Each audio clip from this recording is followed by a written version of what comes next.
We're continuing on with plants. Yesterday we started with the introduction of plants. We kind of talked on how they're slowly moving on to land. And the first plants aren't the complex plants that you and I see outside. The ones that you and I see most numerously are the most successful ones. There were quite a few plants that came before these that led to the evolution of the plants that we have. But we talked about their ancestor being green algae. We talked about Sporophytes versus Gametophytes. Sporo tells you it's diploid, which means it resulted from sexual reproduction, so that gives us an increase in genetic variation or diversity. Yes? Sorry, I keep sending messages. And then Gametophyte tells us that it's haploid, and haploid usually will lead us either to a asexual organism or the ability for the two haploids to come together eventually. We also keep hearing the term phyte, and when we hear phyte, what did I want you to think of? Plants. So phyte, anything means plants. There's another term I wanted you to hear. Oh, spore. Spore tells us what?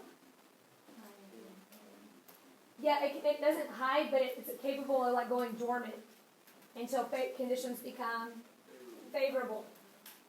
Now, with these early plants, we're going to see that they're super small and they lack vascular tissue. The two types of vascular tissue were xylem and phloem. But as these plants continue to evolve, so they mutate, the mutations become adaptations, those adaptations lead to evolution, we're going to see these plants get bigger, and we're going to go from having spores to having seeds. So as we talk today, you're going to hear spore, spore, spore, and then all of a sudden you're going to hear seed. And spores came before seeds, and seeds are a much more successful reproductive structure, which is why you know them as seeds and not spores. Okay? So you're just going to kind of see those patterns. On this slide, and I wanted to start with this diagram, because it shows us that the very first plants that have to rely on water to reproduce, what's happened to the number of those plants over time? They've decreased. But what's happened to the number of plants that have learned to successfully reproduce using spores or seeds? They've increased. So you can see that most of our organisms at this point in time are diploid as a result of sexual reproduction and are leading to genetic variation, which gives them a better chance of surviving. Fantastic. So I kind of wanted us to start there. Okay? So the terms here are homospores and heterospores. Homospores and heterospores. Homo means, hetero means different. So in a homospores plant, there's one type of seed. But I didn't need to say seed. We're not at seeds yet. I apologize. One type of spore. There's one type of spore.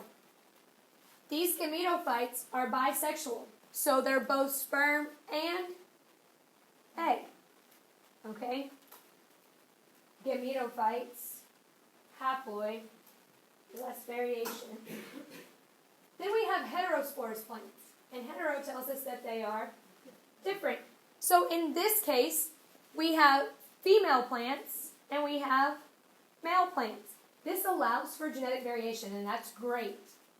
But this also causes a small problem, because that means the female plants and the male plants have to find each other.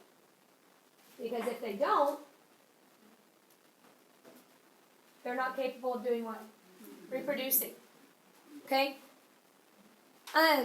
When we talk about plants like this, like pineapple trees have boy and girl plants. Okay? There are very few species at this point that are super successful that have separate sex plants and have the ability to reproduce that way. Although, there are plants that do that. There are also plants that are capable of producing female and male gametophytes in that same plant and in self-fertilizing. But we'll get there.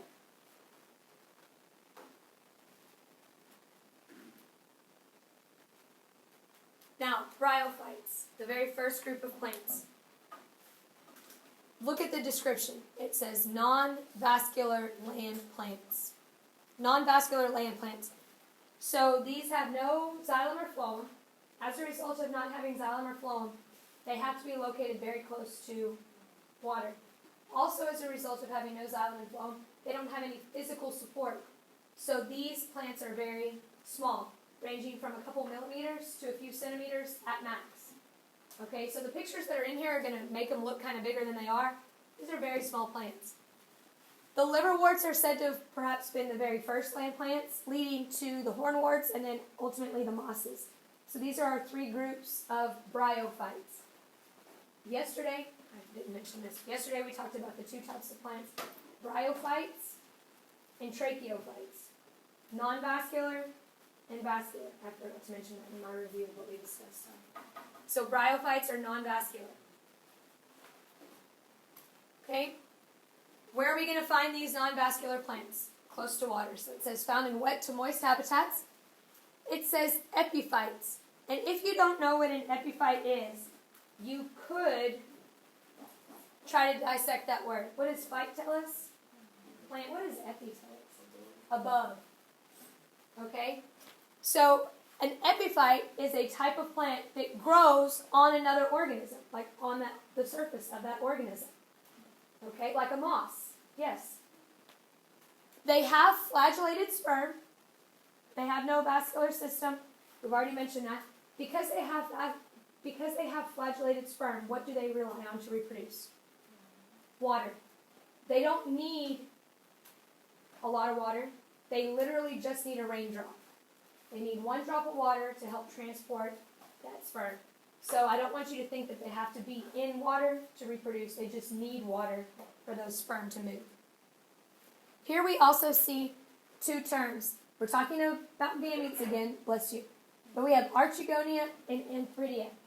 Archegonia is the female part, produces the eggs, and antheridia is the male part, and it produces sperm. Why can't we just say boy part and girl part? Because we're in science, and it's all about using confusing terms. But archegonia is the female portion, and it will produce the female gamete. Antheridia is the male portion, and it will produce the male gamete. This very last bullet, it says that these bryophytes, which are non-vascular plants, have a body plan that is analogous with tracheophytes. What does the term analogous mean? Different structure, but same function. Different structure, but same function. So, they are built differently, and by being built differently, we mean they have no roots, no leaves, and no stems. They're still plants, but they have a different structure. Okay?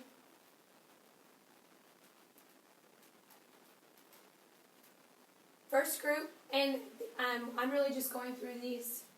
Like if it says bryophytes, I expect you to know liverworts, hornworts, and mosses. As far as life cycle and asexual and sexual, not a thing that you need to worry about. We're just generally speaking about the progression of plants. The liverworts are important as they are believed to be the very first land plants. If you're in anatomy, when you see hepata or hepato, that automatically tells you we're dealing with the liver. Like hepatitis is liver oriented. So hepato and phyte tells you it's a liver plant. So liverworts is where we get that from. Alright? Again, perhaps the first land plants, no true stomata, but the thallus. We've used this term before when we talked about lichens and fungi. We talked about lichens growing on the surface of these organisms and then forming like this little mass where they can shoot off their little babies. That's what this is. We see that happening with the mosses, same type of thing happening with the lichens. It also mentions that some of them have what we call a gymnocup. A gymnocup is for asexual reproduction. In the picture, it's going to look big because it's really close up, but it's actually really, really tiny, and it has baby spores in it. So you just have to get water in that so the spores will kind of spread out. So just a form of reproduction Again, it needs water in order to reproduce. Here's the boy part. So we have two separate plants. Boy plant, boy parts, girl plant, girl parts. And here's the same plant but asexual reproduction. This is the little cup. And it looks pretty big in this picture, like I said, but it's like super tiny because these plants are only this big. They're not like, oh, they're really, really tiny because they have no xylem and phloem. They can't get tall. They can't support themselves. Okay? So liverworts. Hornworts are called hornworts because they look like horns. What can you tell me about their leaf structure?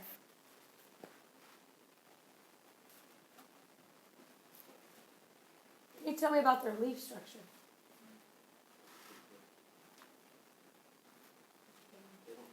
They don't have leaves. I'm going to just go back real quick. Bam.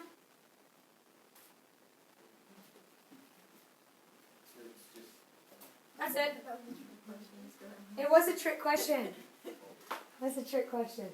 They have no leaves. They literally just grew straight up. But are these an extremely successful plant? No, that's why they're not everywhere. We also looked yesterday, and I said that in a very sarcastic way. I apologize for that.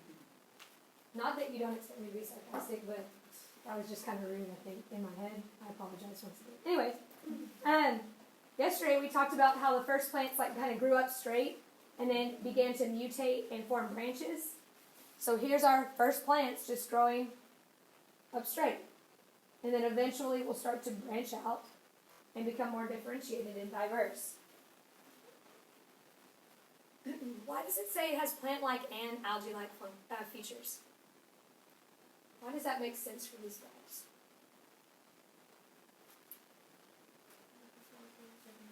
Algae is their ancestor, and they're the very first groupings, these land plants, yes. Okay, mosses. Mosses, again, are a non-vascular plant, so fall into bryophytes.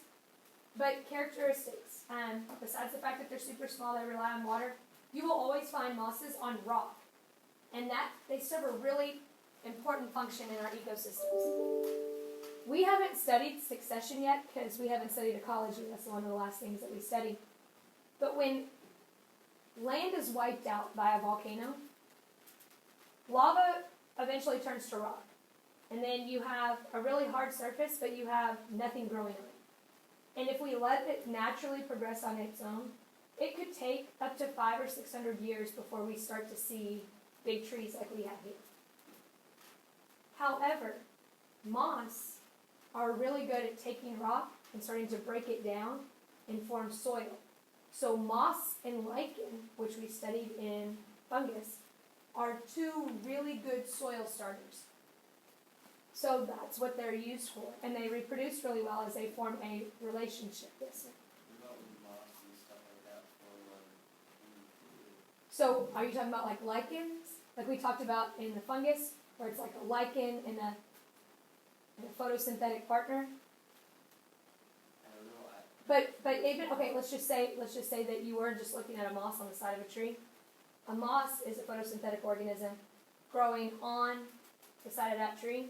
So it would be competing with one another. But it would be an epiphyte as far as that's concerned. What would that be considered? An epiphyte, like it's growing on the surface of that.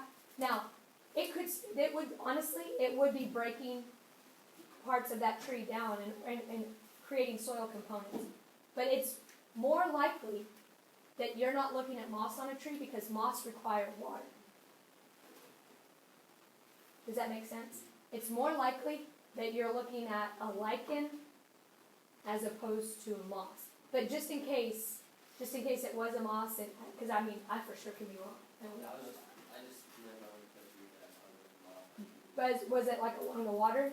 Yeah, it was right over the river. And that makes sense. That makes sense. Is that a question? Oh, no. Sorry. No.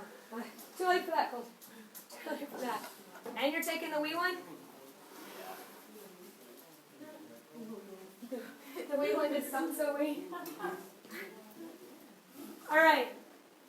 On these mosses, on this one it's labeled, it says Sporophyte and Gametophyte. What's the difference in those two structures? Sporophyte, Gametophyte. Diploid and haploid, exactly. Why are the diploid ones at the top? What are they ready to do? Be dispersed. Yes. So you can start to see this progression in big picture. Big picture. In all things living, what do they have to be able to do well? Reproduce. No matter what we've studied, everything goes back to the life cycle in reproducing, because it's great if it's an awesome organism, but if it can't reproduce, it's going to go extinct. So we start to see first that they need the water, and now we're starting to see small little steps where random mutations have occurred that have turned into adaptations and will eventually lead to evolution. The reason why the gametophytes are down here is because they require a small bit of water to transfer the sperm to the female plant. So if they can get a drop of water, they're low, they fertilize.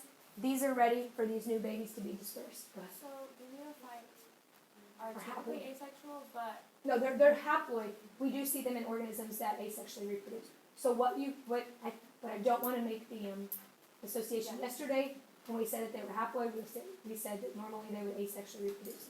But as we get into more complex plants, our gametes are haploid, and eventually they fuse to form something diploid. So that's what we start to see now. So don't just like say that. Yes, ma'am. Don't just say solid for sure. It's like good question. Okay, next group. Seedless but vascular. So we don't have seeds yet, which means we still rely on water to reproduce. But we have vessels. We have xylem and phloem, which means that we can get further away from water. It means we can get further away from water. So it mentions that the early seedless vascular plants lived in moist environments, and that makes sense because they require water to reproduce. Today we call them Lycophytes. This includes our ferns. So like the ferns that you have, they have no seeds, if you have ferns, or if there's ferns at your house. Whisk ferns, horsetails, these are all pterophytes, and that's like pterodactyl, so the P is silent. But they are vascular, but they have no seeds, which is why there's not a lot of them.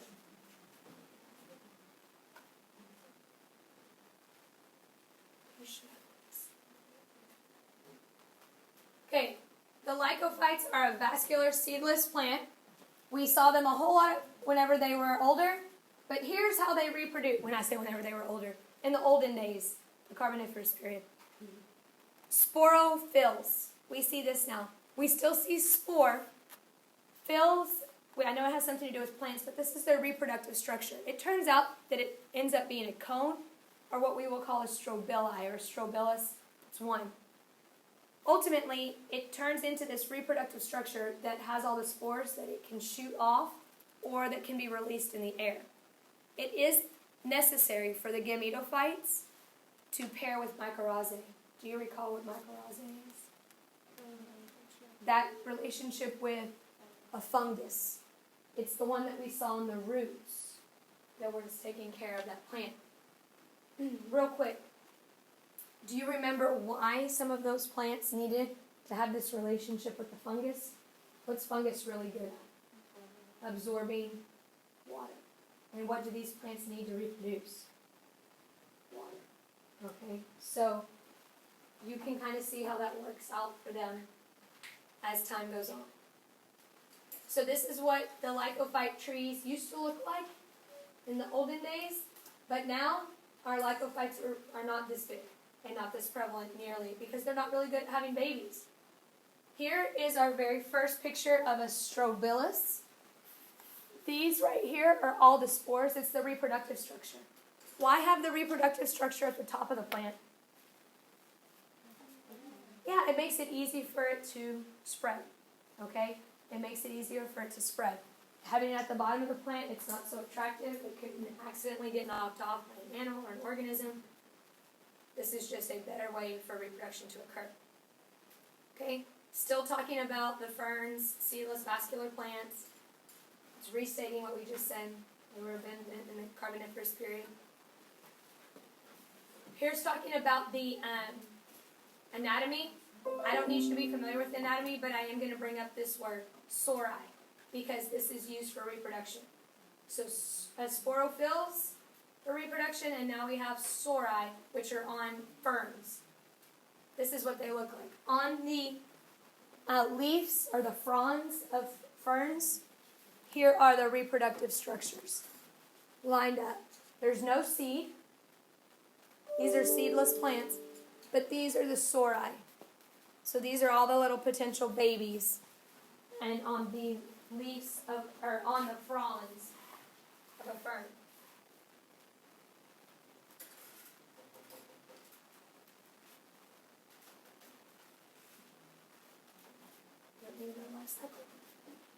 Still on these ferns.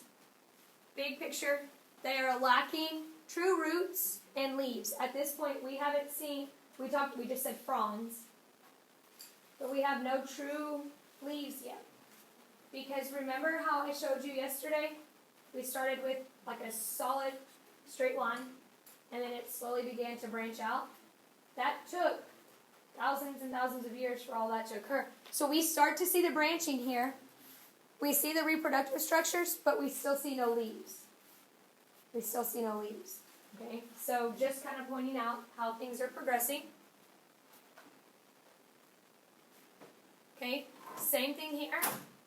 We start to see a progression into leaves, and here we have the reproductive structure that has all the sporophytes in it. One more of these. Yes. Yes, ma'am. Sorry to interrupt. You're fine. I'll have MC. Oh, yes, ma'am. Thank you. Of course. Thank you. All right. Gymnosperms. I want to get into this, and then we'll stop when I get to the 4 types. Gymnosperms are our first seeded plant. And I talked about these yesterday. These are our pine trees and our pine cones. So the seeds are within a protective structure. So now we're going to start seeing the word seed. Where we've only seen sporophyte, gametophyte, we're going to start lacing in the word seed. Because seeds allow for plant babies to survive long enough for conditions to become favorable. And within that seed, there's a food source. Because the little baby can't carry out photosynthesis because it's in a shell. All right? So gymnosperms have been successful, but they are not the most successful plants. And we talked about them yesterday. There's only like 700 on Earth today, plants that have cones. Most of them are conifers, which are the evergreens that you're familiar with. Okay? And then we'll talk about cycads too. This is still the intro slide, but ginkgos. How many of you have heard of ginkgo biloba? This is a supplement that is pulled from this plant, but there's only one species of this plant left. And we literally use it for supplementation purposes. So we clone it because it's the last one. Yes, and that's because these are not really good at having babies. Cone plants are not good at having babies. All right, a gymnosperm is a naked yet seeded plant. We see here pollen grains. Pollen is no longer motile. Motile means that it's capable of doing what? Moving in water. Pollen doesn't move in water. You can put pollen in water, but it's not going to swim. The pollen has to make its way to the female part of a plant in order for reproduction to occur. So that pollen being transferred is called pollination. The female structure is the ovule. I do not have a gymnosperm model, but I do want to kind of show you what happens here.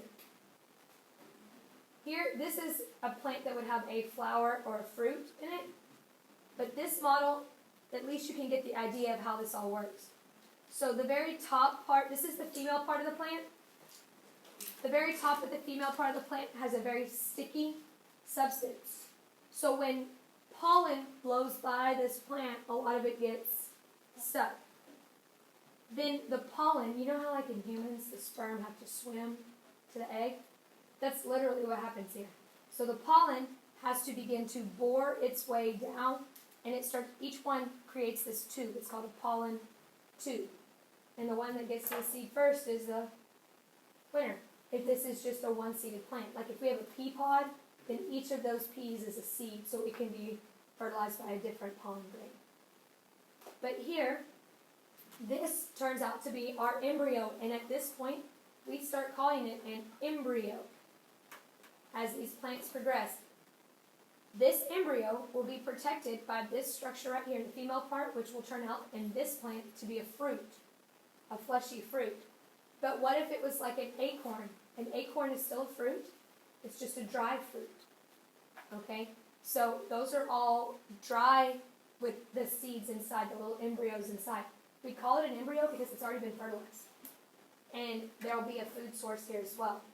But these pollen grains, pollination, is that pollen actually making it down to that seed, that ovule, and creating this little embryo inside this plant.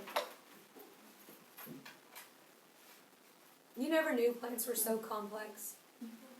We start with seeds. They're, inside there's an embryo, a sporophyte, so it's diploid. It is surrounded by a nutritive tissue, and then it has a protective seed coat.